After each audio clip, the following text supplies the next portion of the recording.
Childhood sexual abuse is one of those areas that is so fraught, and there's so much suffering in relation to. And we always need to be careful in helping someone resolve this, that we don't further traumatise them, we don't further aggravate their pain and suffering. And so in the solution orientation, when we use hypnosis, we're more likely to explore with someone what aspect of the abuse, what aspect of that trauma in the past is still troublesome. Are they plagued by a kind of feeling of blankness? Are they haunted by flashbacks of an event? Are they troubled by some physical numbness or unpleasant physical sensations? Do they have some other dissociative problems that seem to be in some way related to that? So that instead of trying to have a standard form of treating childhood sexual abuse, if we find out what's missing for each individual, we have a more effective, more likely, humanly way of helping to resolve their issue with them. So that if someone has a feeling of blankness, we can ask them to, in age regression, go back and imagine what might have happened with a very, very clear and explicit recognition that what they experience in age regression is not what actually happened, necessarily, but what is remembered, what is constructed, what is in some ways created. And if someone then finds that there are some things that are unpleasant, that are unacceptable, that are untenable, then we can, with their permission, have some flexibility around that and ask them to imagine that something different happened. A student told me about someone who had been abused as a child, at the age of 3 or 4, and what was a continuing thorn in her side as an adult was the way that she was so helpless then, so young and helpless. And so in hypnosis, the student asked the individual to imagine that they were back at that age, and what would they like to do? And they said they'd like to ring the police. So in hypnosis, they imagined ringing the police. And that imagined experience made a big difference to how she felt as an adult looking back, knowing that it was not real, knowing that she had constructed that, but nevertheless she found it very helpful. Now, if someone has intrusive memories that are limiting them, then some hypnotic amnesia might be something. We can forget things, and I'm not advocating forgetting, but I think that some people would be glad, and they'll even say, I wish I could get it out of my head. I wish I could just forget it. I wish it just never happened. And so whatever it is that is troublesome, whatever it is that is lingering and persisting into their present life, once we can explore what that is for that individual, then we can start to explore with that person what might be missing for them, what might then be more beneficial for them, what experience would they like to reconnect with, to disconnect from, to learn, to unlearn, and then in their individual flexible way find their own resolution in a hypnotic experience. The client in the demonstration that follows was a participant in a teaching program and was leading a very full and functional life. She was not scarred, not maimed by that experience, but nevertheless was having its effect. And she expressed relief at the difference of her experience after our conversation. And I'm very grateful to her for being willing to allow us to share something so private, so intimate, so delicate, and to let us be part of her healing and her experience of reconnecting with her own innate resourcefulness, so that she was able, after this conversation, to feel more resolved, more complete, more peaceful about the reality of what happened, and more able to get on with her own life in the present. So I'm so grateful to her for that.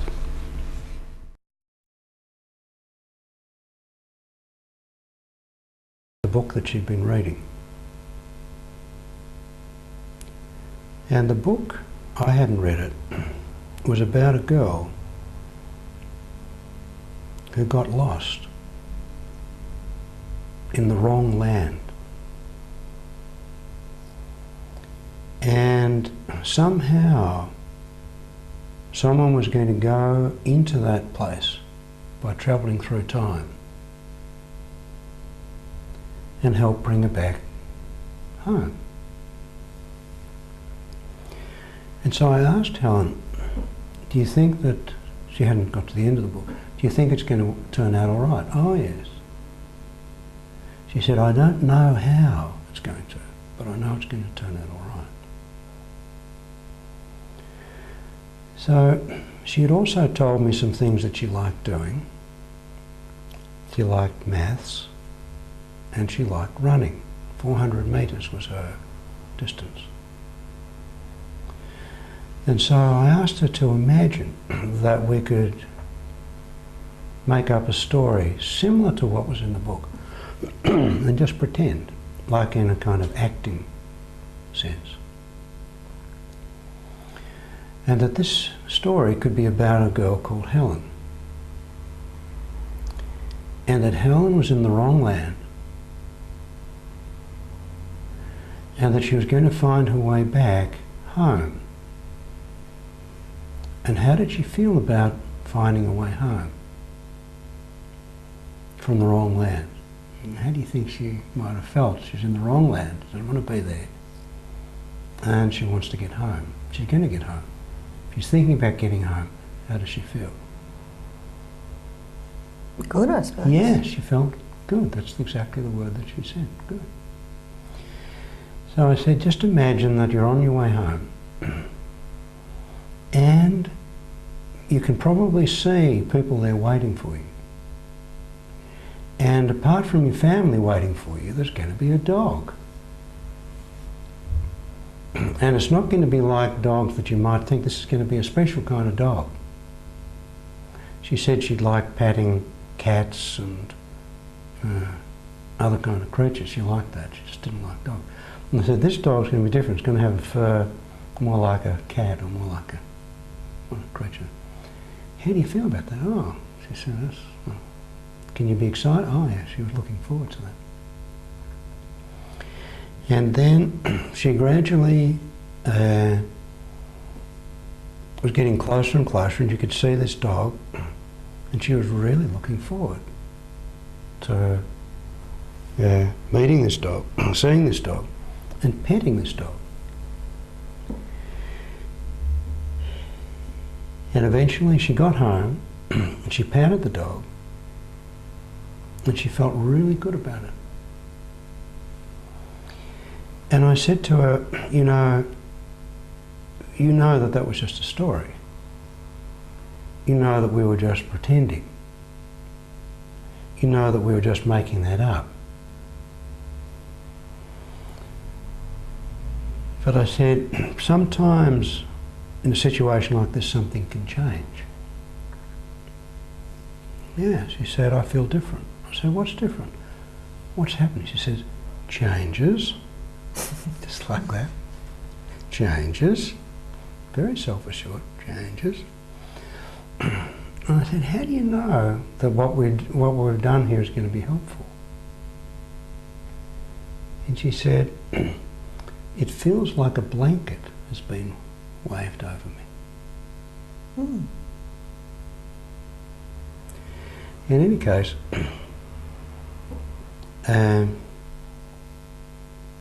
within a few months, she had a dog of her own. And I met up with her about a month ago. She's now 17. Same dog, no problem. Now, that role yesterday that you were in,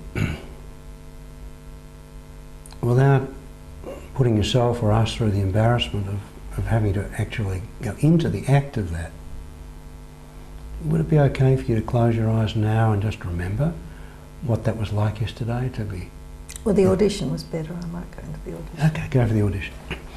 And the audition, you got your lines, and your child has been abducted, and what are you doing? You're having to, you don't have to show us, but you can keep this in your own, even enjoy perhaps looking on at this, and watch yourself in the audition, and you've got the drama going on, yeah?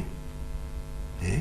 Get your structure into the drama of, what are you doing, appealing to someone to bring back? Bring my daughter back or something like that. Okay, so now just imagine that we've got a different part for you to play now. Instead of now your daughter being abducted, your daughter's had some kind of sexual thing when she was little. So just be in the role of that. Just imagine you're in, and there's a bloke out the back or something, I don't know what. Now you can be any way that you want to be because this is your show. And be the mother, be the little girl, be anyone, and really get into the drama with that man, that arsehole. Yeah? Can you see him? First of all, as you're doing all of that kind of stuff, there's no response. He's Teflon coated. There's absolutely no impact at all. Yeah? But you are producing this as well as being in it. So you can change his lines. You can change his experience. You can change his role. So just keep getting at him and dramatising at him and doing whatever at him as the mother, as the daughter, as the whatever. And what's the first sign that you see that lets you know that something is getting in? What's happening? What do you see in him? Just watch as he starts to... What's the first sign? Does he shake his head? Does he try and turn away? Does he look embarrassed? Does he look frightened? Does he look guilty? What's the first sign? Just watch him. What do you see? What's starting to happen to him? Do you see, first of all, there's no change at all? No change at all. Okay, so keep watching, and don't forget you can give him some acting cues here. You can get him to enact the very beginnings. What is he going to do so that he starts to show a little tinge of, is it fear? Is it guilt? What do you start to see? If you look at his face, what do you see?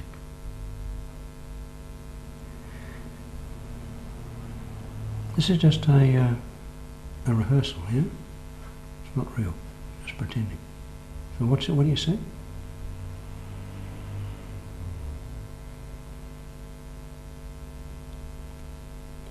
Just look and see the very first change. Something around his eyes or his mouth perhaps. What are you noticing? I'm noticing I'm having difficulty casting myself. I don't know whether to cast myself as the mother or the daughter. Oh, well, be the producer. How would that be? Just be outside. You're just there behind the set watching. Would that be better? Would you rather produce this? No, I think I need to. There was a point of confrontation which... Okay. Well, you don't know which to be, so be one and then you can be the other. You don't have to choose, you can be both. Which one do you want to do first?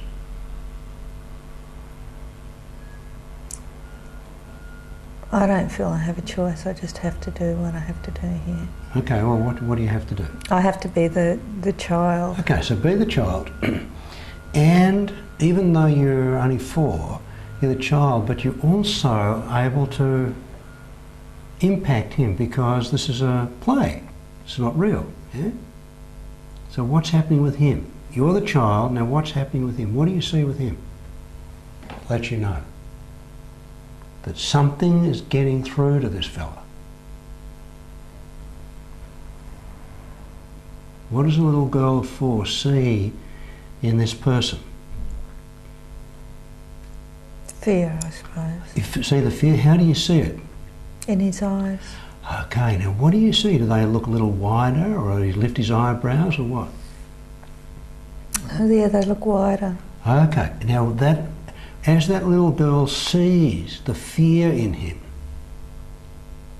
him, just let us see that. And then as it's there, what's happening? It's in his eyes. What else? Where else does it go to?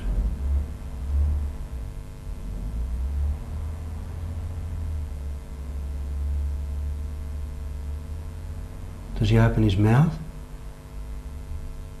Does he shrug his shoulders? Does he turn away? What else? He's scared now. What's he doing? Watch that fear. Just watch it.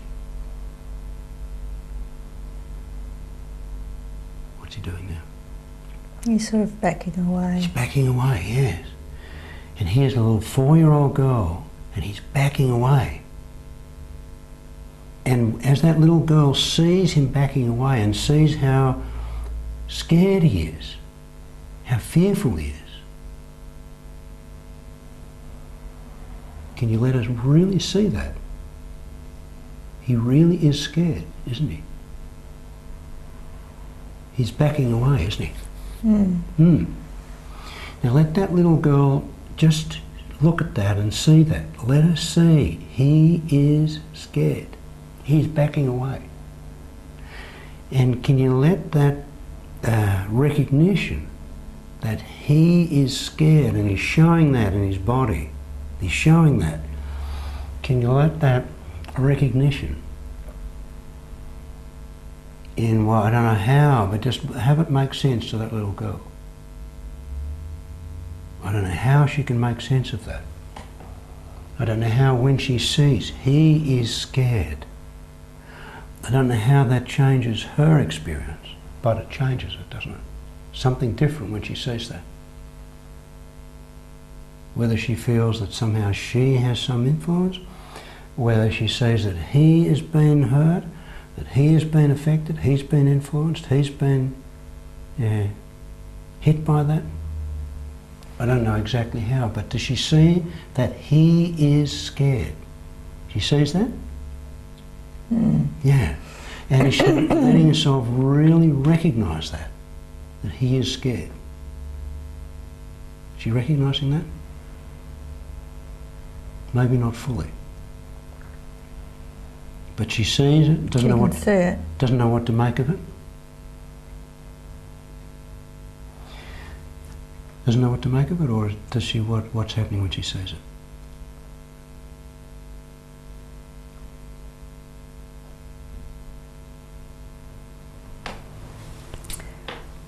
Well, she's just watching it. She's watching it. Okay. Now what else could happen that would be helpful for that little girl? Would it be helpful if his face changed colour and turned green, or developed orange spots, or something that somehow let her know that something was happening in him? I think I'd like to see him go to jail. Well, why don't you? How would you like to see him go to jail? He's looking scared, he's backing away. Who's going to put him in jail? Well, I'll bring a police van in. Yes. Bring that police van in. What colour is it? Why? Does it have a siren? Does it have flashing lights? No. Okay. It's white. It's a panel van. It's a panel van. Okay. Paddy wagon. A paddy wagon. Excellent. Okay, so have the police come? Is it a policeman? Just one? Two. Two policemen. Okay. They come into the house. Oh no, it's outside. They come out. They come outside. Okay. No wonder he's backing away. And he's looking really scared now. Have a look at how scared he is now. Yeah? Really scared. And what do the policemen do?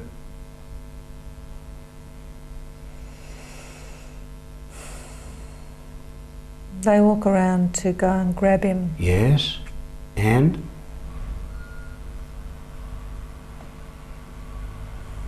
They go and grab him. And they grab him. They grab him. And what's he looking like now? Let that little girl have a look at him. How's he looking now?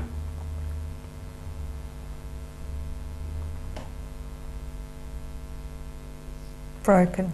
Yes. Broken. And how do the policemen get him into the van? Do they have to drag him? Can he walk? Do they have to carry him? How do they get him into the back of the divvy van? Yeah, no, he can walk. He can walk? But can you see as he's walking how he, like when he's broken, how does she know that he's broken? Is he slumped forward? Is he crying? Just scared? Is he making any noise? Just quiet? But she can see he's broken? Okay. Now, watch the way they put him in the back of that van. Does one of them get in the back with him? Do they just put him in by himself? Put him in by himself? And they close the door, and they lock it, and they padlock it. And can that little girl see any of him through is there a window at the back with bars or wire or something? Did you see him in there? Okay. And the police get in the divvy van? Then what happens?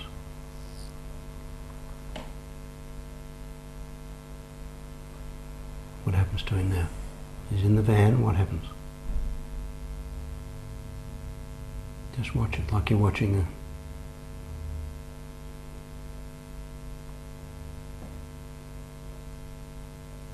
What's happening now?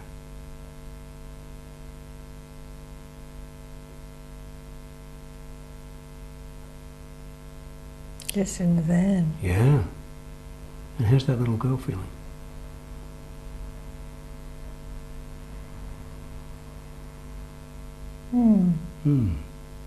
Yeah.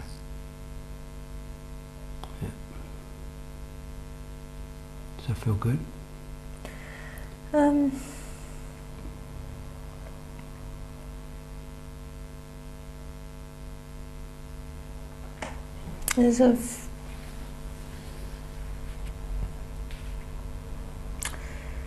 There's a notion, not a feeling, I guess, of victory.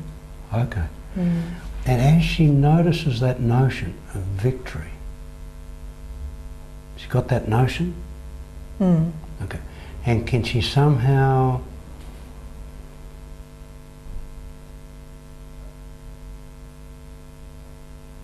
have that?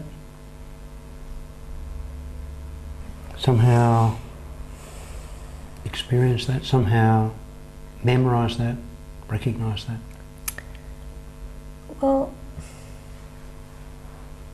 the thing is that I'm an observer of her. Sure, but you can see her.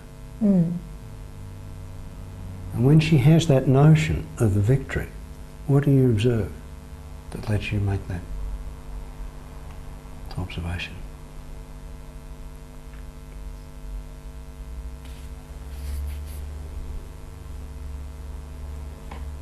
Well, something about the way she's sitting. Yeah. You can observe that, can't you? You don't even have to put it into words. And now the divvy van goes off and he goes to jail. Does the little girl need to see him in jail, or is it enough for her to know that he's going to jail?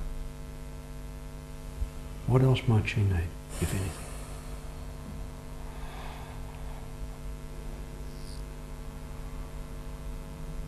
Well, jail would be good.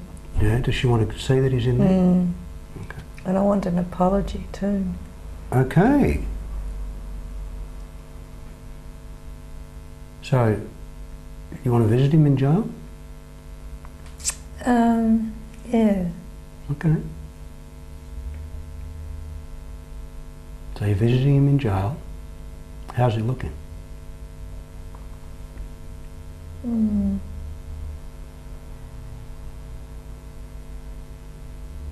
Pretty hunted.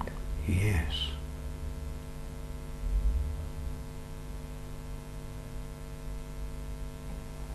A 4-year-old girl won't know what kind of hunting will go on in jail for someone like that. A grown-up Jane can, but that little girl wouldn't know. But she can see that he looks hunted. So she wants an apology from him. Yeah?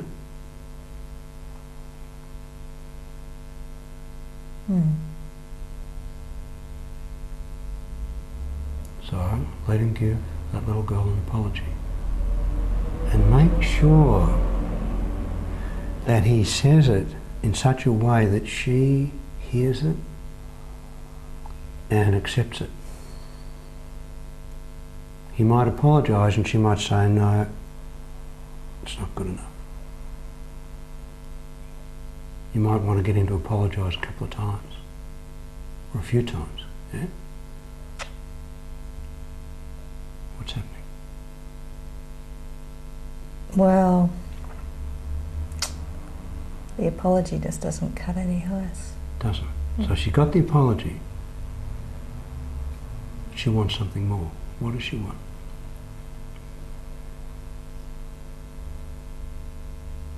He's in jail. I don't really want to forgive him. Okay, he's in jail. You've got the apology, but there's still something else that she wants before she forgives him.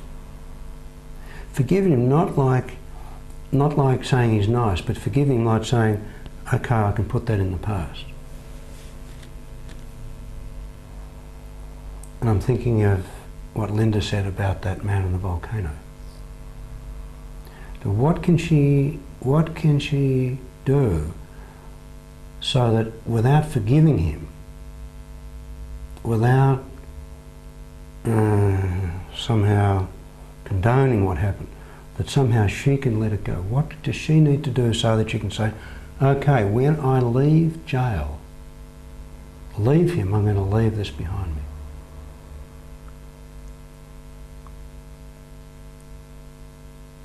What can she do? Do you know? Well, I guess just know that he's not going to get out. All right. Now, what you're saying has some grip, but it's not quite what you want, is it? It's not quite enough.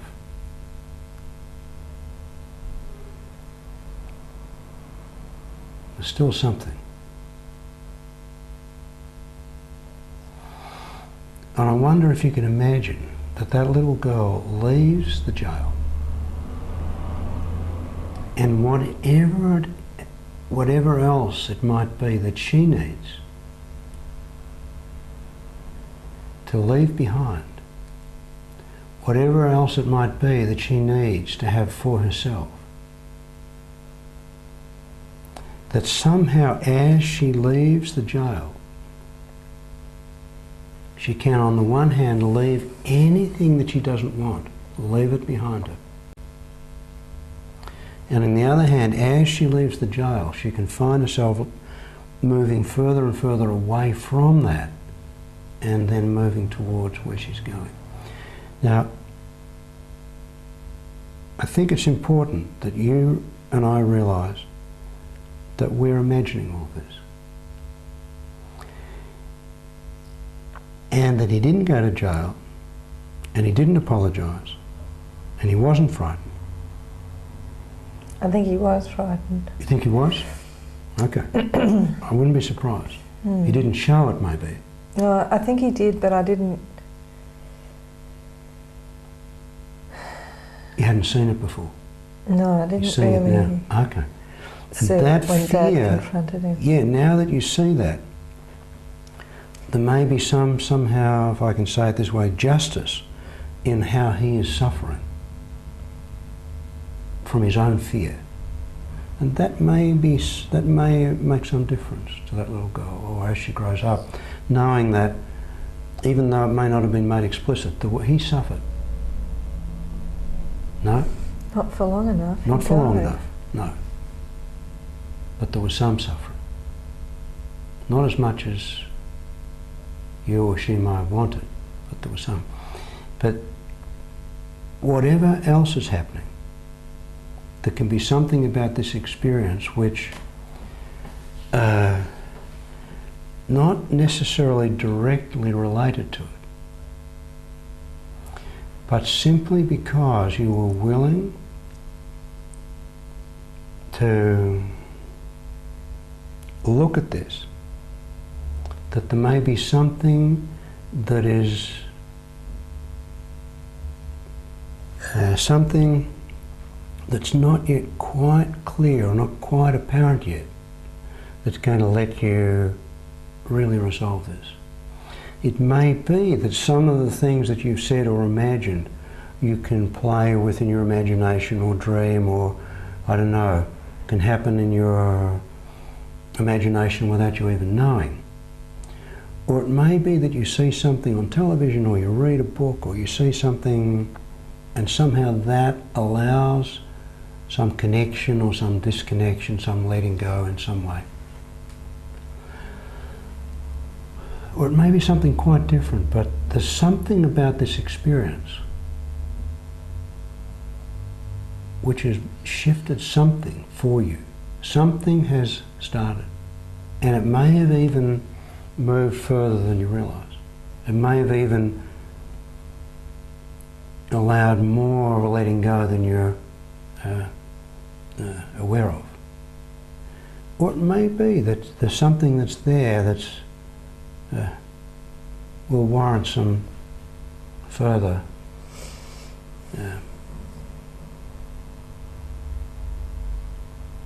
exploration within yourself or with someone else. I'm wondering what's different now than when you first came to sit in that chair.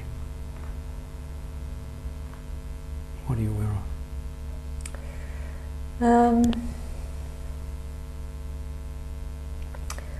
I'm aware that I've been very angry. Yes, very. And now I'm not anymore, so I'm sort of... Now what? I'm not. It's sort of like a bell. You're not angry now? What are you? Well, I'm just...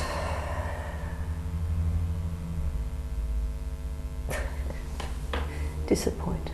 Oh. No. Just another disappointment, Jane. I'm not angry, I'm just disappointed. But at least your disappointment's justified.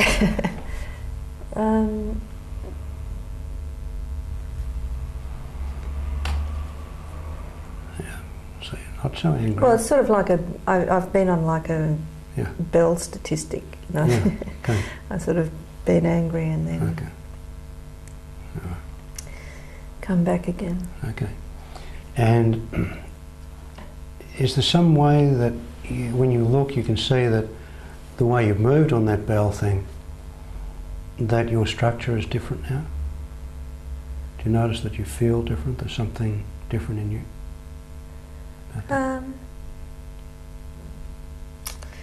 I'm not sure about that. Yeah, maybe it hasn't.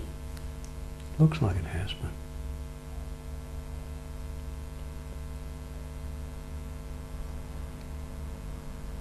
but you can't be sure. You don't know, maybe... I mean, I'm certainly not as nervous as I was when No. I first sat down because I've had the experience. That's right. You've been And kind I of wasn't up and sure over what the the bell. experience would be. No, Yeah. no, you weren't. How could you be?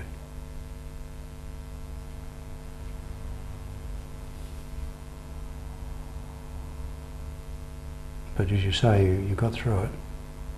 You're at the other side of the bell curve. And I suppose it's possible that you could kind of head up that slope and slip down the other side again. Yeah? I suppose that's possible. Do you think? Think it's possible that you could get as angry as you were? Oh,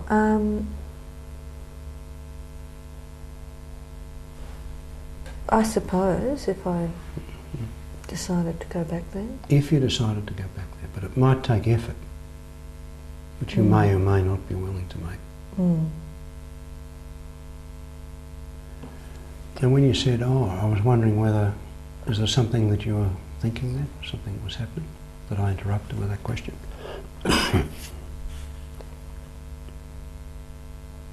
I don't know, I'm not aware of saying No, that. okay. If you were to just take a moment now to notice where you are,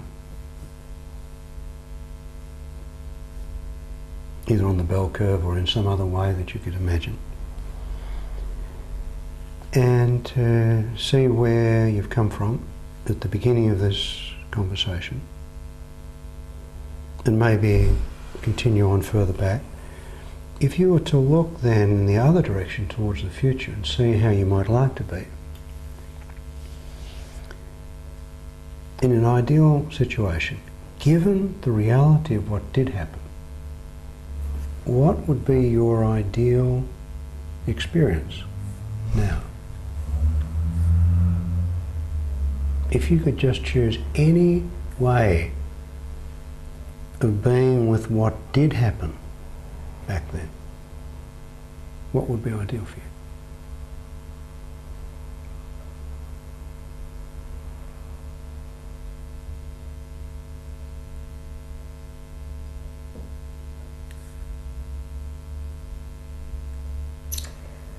Well, I suppose to forgive. That would be ideal.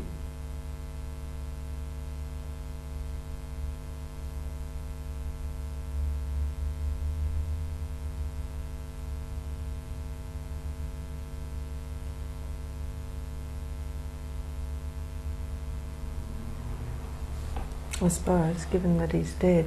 Okay, well maybe. So that's ideal. Well, what would you settle for? Because we don't live in an ideal world. What would you settle for?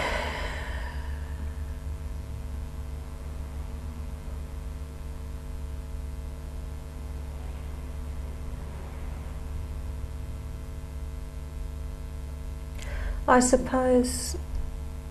suppose knowing that he was frightened up until when he died. Yes.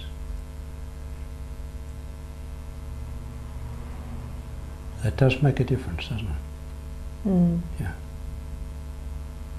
Not sure how much or whether it's enough, but it certainly does make some difference.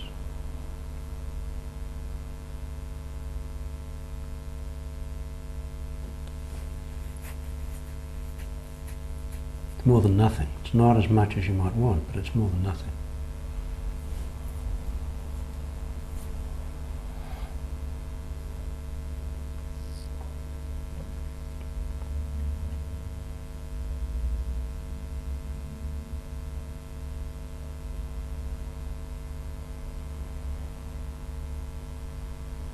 And are you connecting with the fact that he was frightened up until he died? Connecting with that? No? Not What? really. What's happening?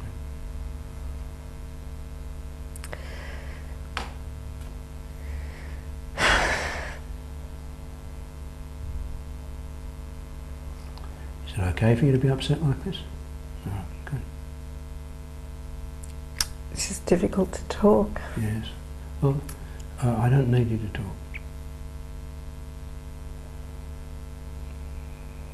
Would it be okay for you to just have the emotion that you're having, knowing that in the way that you are letting yourself have this and be in this experience, that that in itself can be so healing for you?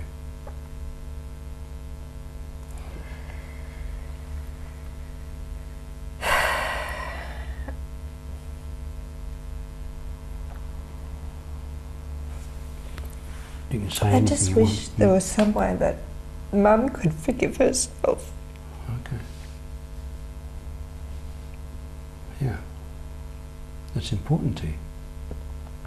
Somehow she felt that it was her fault. Mm-hmm. It was just terrible for her. Yeah. Yeah. And she's never really forgiven herself. Right. Well, how about we do a take two of that scene? You're going to go back there again? Oh, well, I don't want to take up all your time. Ah, well, you can be frightened and we'll suffer, that's all right. We'll just tolerate it.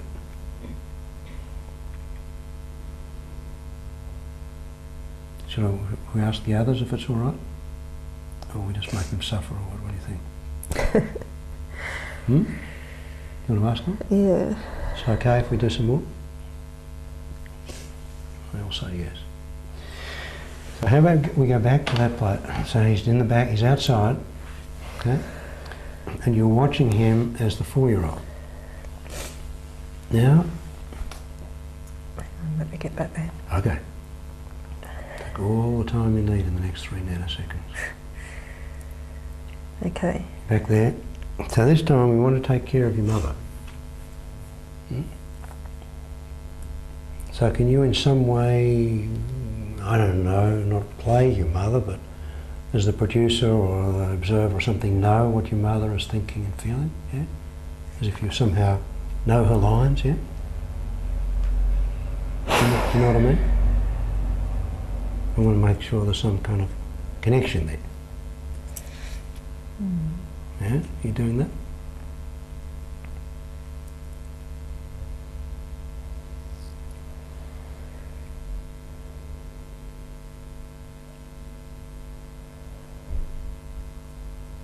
Yeah.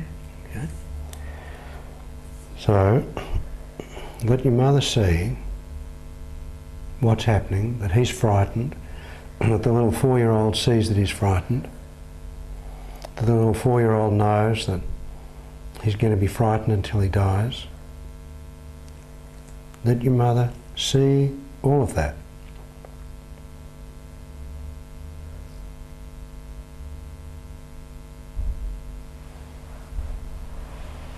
And what can you do, what can that 4-year-old do to let your mother know that it's okay?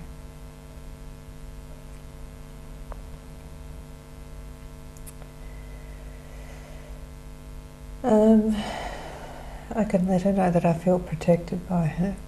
Okay. And when you let her know that, can you look at her and make sure that she believes you? You know, not that it's not just so that she kind of gets the message, yeah?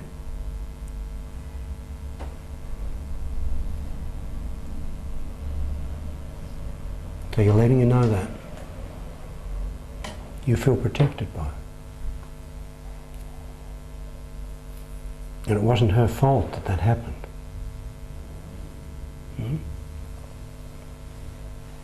A mother can protect a child from just so many things. Well, no matter what any mother does, some things will happen. You know that as a parent. Yeah?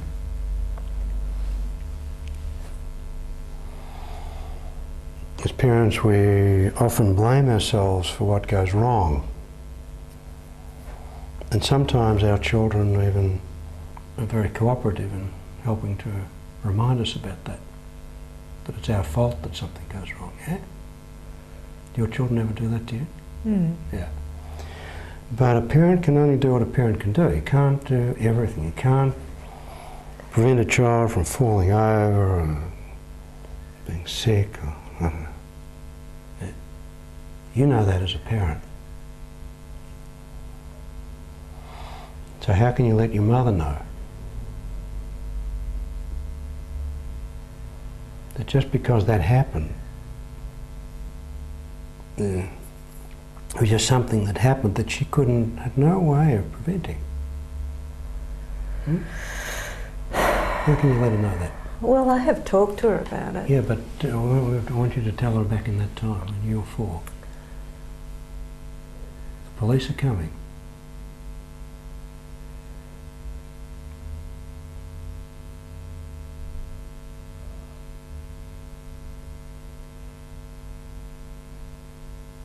can you say to her to make her okay?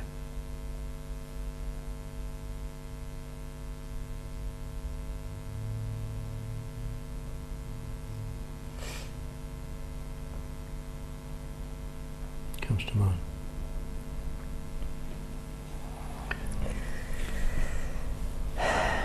Well,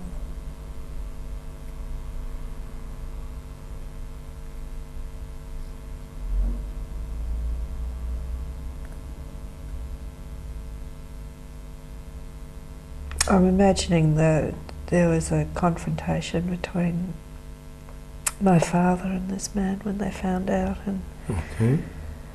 I was there and Mum was there. Yep.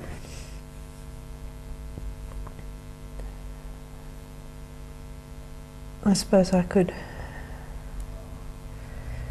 go over to her rather than... Oh. You go over to her.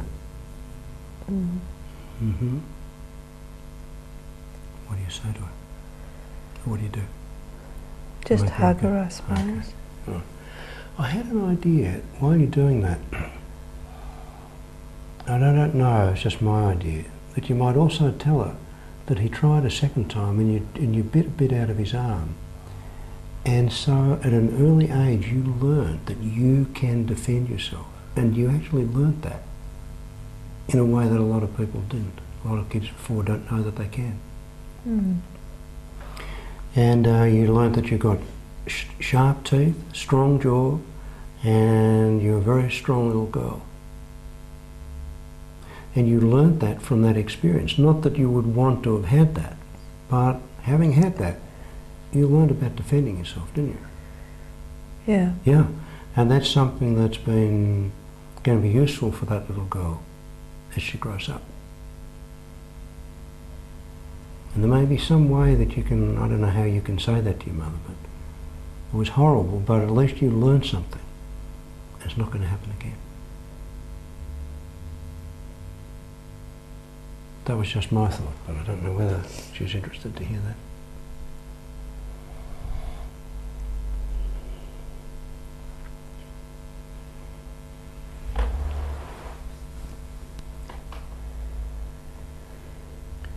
Would you hug her? Hey? How's she you hug your mother? Yeah. How's she feeling now? I think she's feeling better. Yeah. How do you know that she is? Because do you remember we set up a way that you can know? Oh, I can just tell. Okay.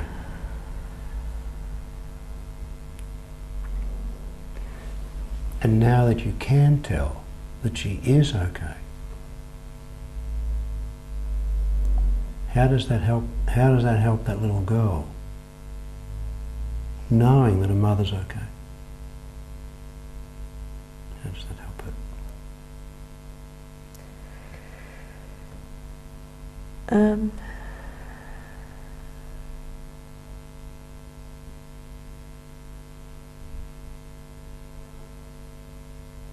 Well, I can identify with her strength, I suppose. Yeah, yeah.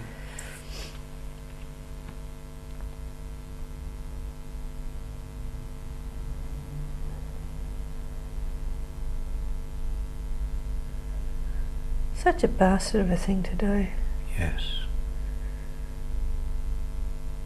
It is.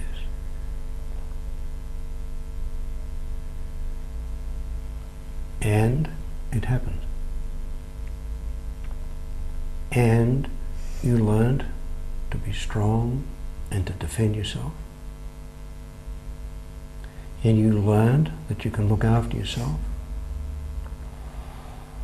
And you learned that you can survive and flourish. And even somehow learn from that. Because the intensity of that experience allowed you to have intense feelings that you may not have had. Erickson said that sometimes life gives us a terrible gift. Like a mobile phone. And you never know when it's going to happen. Just out of the blue, life can dump a terrible gift on us. And he said that his polio was like that. It was a terrible gift. It's not something that you would wish on anyone. But given that it happened, as a result of that, we can learn some things. Oh yeah, well that's true. That has been true. Yeah.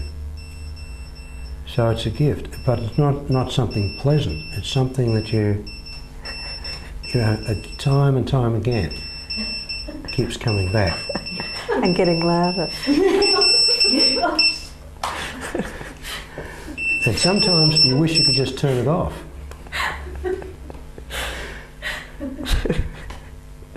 But it seems that life gives us these recurrent experiences until we learn to deal with them. And once we've dealt with them adequately, then when you see that things happen, they're just things that happen. A mobile phone can be a nuisance, it can be a lifesaver, it can be a convenience, it can be a plaything. It's actually a mobile phone. And it's what you do with it. And what happened to that little girl was a terrible thing, terrible. But it happened. And it's what she is able to do with it, and what she is able to learn from it, and what she is able to make out of it herself.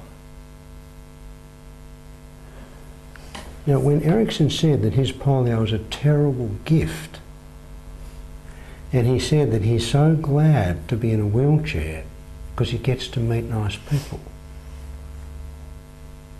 I don't know whether that sounds a kind of sickly corny, but when he said it, he was sincere. I personally believed it. Oh yeah, no, I'm sure since...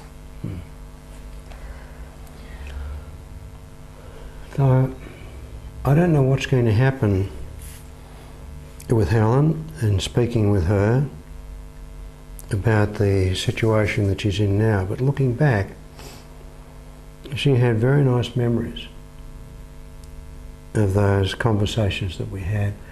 She's got a problem with energy, and I said to her, if someone were to ask you about, do you think you could run a marathon?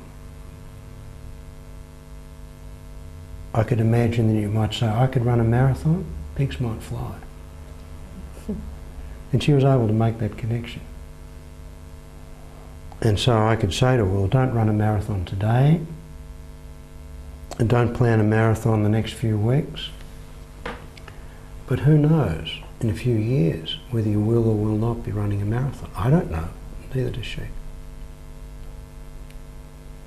That was a bizarre ending. Oh, well, I thought I'd better stretch it a bit somewhere.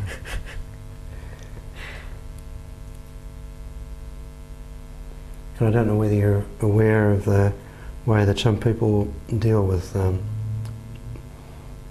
strategy for dealing with unpleasant emotions. They get a rubber band and put it around their wrist. Any time they get anything unpleasant, they just flick it, and somehow that disrupts things. What's happening for you at the moment? I was trying to make sense of the marathon and the... I feel like I've been so far from that since you first started talking about it, that I was kind of... Do you feel like you're starting to get ready to come back here? Or Yeah.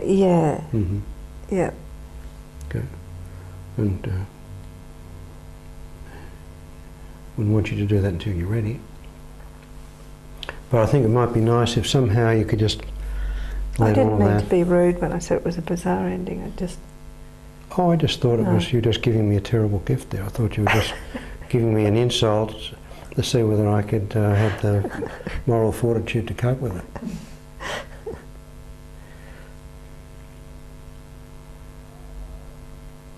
And do you think saying bizarre to me is an insult? Oh. No. No. Someone as twisted as you should know that there are other people who like things like that. I'm not talking about Harper's bizarre either.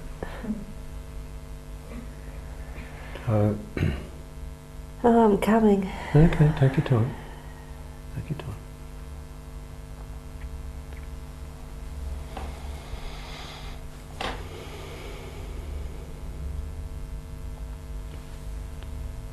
And while you're doing that, I want to make sure that you know how appreciative I am for trusting me, us, yourself with that. I don't know why I feel so fragile. You don't? Yeah. Well, perhaps you just feel fragile because that's how you're feeling. Mm. I'm not at all surprised.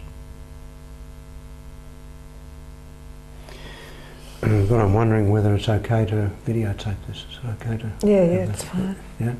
Sure? Yeah. What was that? Tissue. Oh, I thought it was. Didn't recognise it.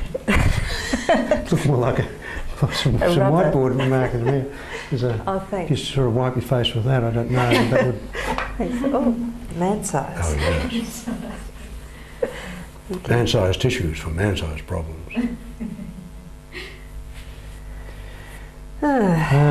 So, feeling fragile? Still, or not? Or Not so much. No. not so much. Mm. Very good tissues, those, aren't they? They don't even wipe away tears, they wipe away fragility. They soak it up. And, you know, when you wipe those tears and the tissue soaks that up, it might be soaking up more than tears. And if you were to hold that tissue for a while, you might want to just keep it in your hand for a while.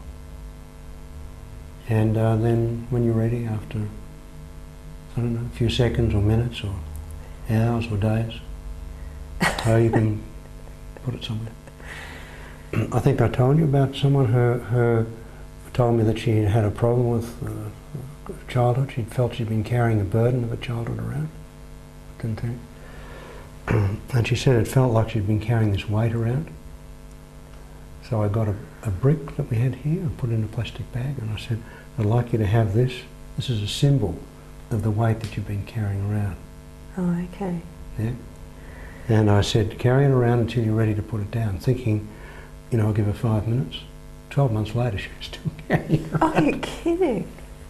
Oh. But sometime over the next 12 months, I'll get rid of this grotty tissue. keep it as long as you need.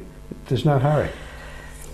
But after that first 12 months, she said she still had it. She said, oh, and then she said she's not carrying it around, it was under a bed. Oh, okay. And I said to her, I wonder whether you could move it just 1 millimetre closer to the door. She thought she could perhaps manage that. Then the next time I asked her, she said, I don't know what happened to it. It just disappeared. I discovered later that her husband was sick of it and got rid of it.